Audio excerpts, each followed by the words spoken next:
sans transition. Vraiment ce sujet. Ok. Ce sera probablement un hors-série. C'est quoi concrètement être une belle personne? Oh, Être une belle personne, ça veut dire quoi? En tout cas, ça veut dire quoi pour moi? oui. Être une belle personne, c'est être une personne qui est bienveillante, je pense. C'était le mot que j'avais. C'est vrai. La bienveillance. Non, c'est important parce que... que nous allons partir en ASMR. Je déteste ça en plus. Ok. Donc je n'écouterai pas cette partie-là. Oh, ça m'a fait 2 phrases. Non mais non, ouais, Bienveillant. c'est la bienveillance. Mm. C'est-à-dire que tu peux être une belle personne, on est tous des êtres humains, on a tous de nos côtés positifs, nos côtés très négatifs. Mhm. Mais être une belle personne, c'est qui veut être bienveillant tous les jours, qui cherche à faire le bien. En Ouais. fait, c'est ça en fait, qui cherche à faire le bien.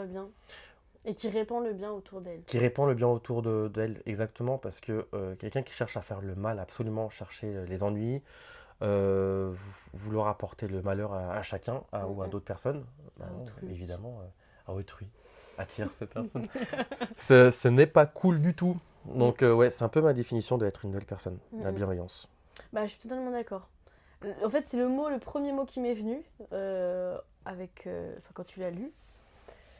C'est quelqu'un qui voit les choses de manière positive, donc un optimiste ou une optimiste. Mais pas un optiste. Hein? Ah non, ça je sais pas.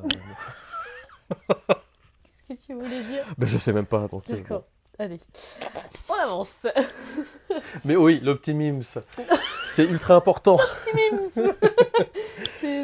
C'est vraiment ultra important. Et en fait, le positif attire le positif. Oui, plus par plus, Ouais, ça fait plus. totalement. Et j'ai un exemple concret que j'ai vécu, sans aller dans les détails, parce que ça, j'en ai pas envie, mais mois de juin 2025, j'étais à un rooftop avec un très très bon ami à moi, d'ailleurs, que j'avais rencontré aux États-Unis. Magnifique. Prenais un petit cocktail au soleil, Oh là tranquille, vue sur Paris. Et je reçois un appel de mon frère qui me dit un truc grave par rapport à la famille.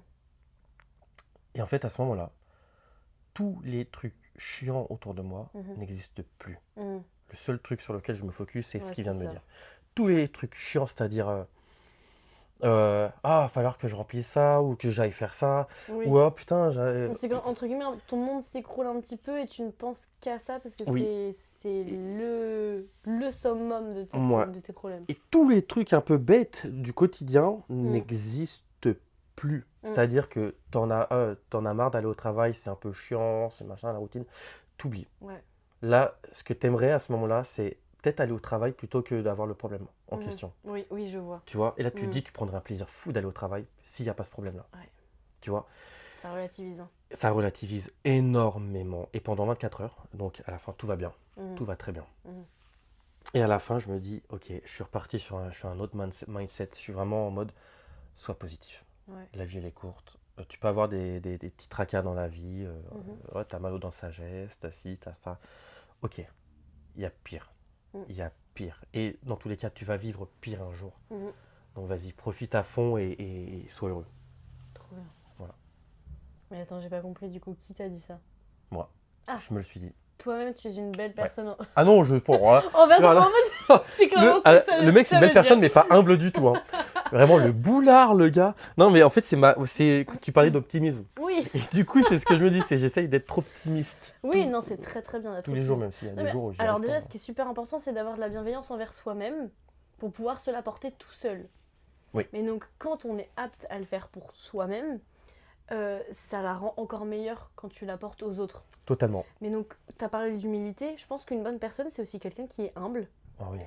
Donc, on a dit bienveillante, optimiste, humble, qui a la main sur le cœur pour moi et qui fait... Alors, ça va être à double tranchant, mais qui fait passer les autres en priorité, mais qui sait surtout ne pas s'oublier et respecter ses limites.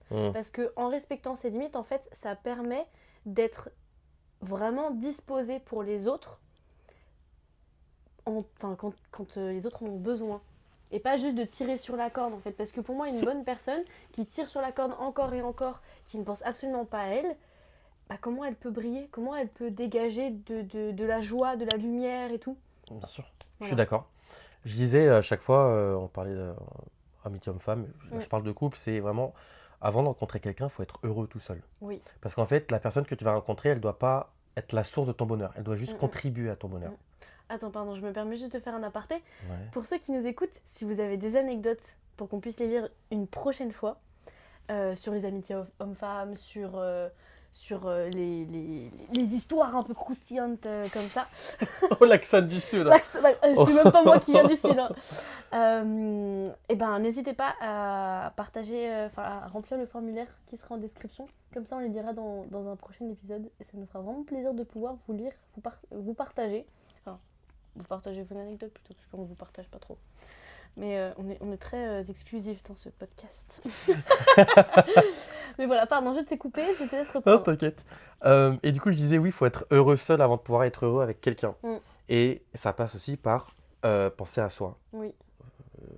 Il y a un équilibre à avoir entre penser à soi et être égoïste. Tu vois. Et penser à soi, et souvent penser à soi, c'est bien, il le faut. Bah oui. C'est pas être égoïste, c'est juste... Être juste. Ouais, être en fait. juste. Juste être juste. Ouais.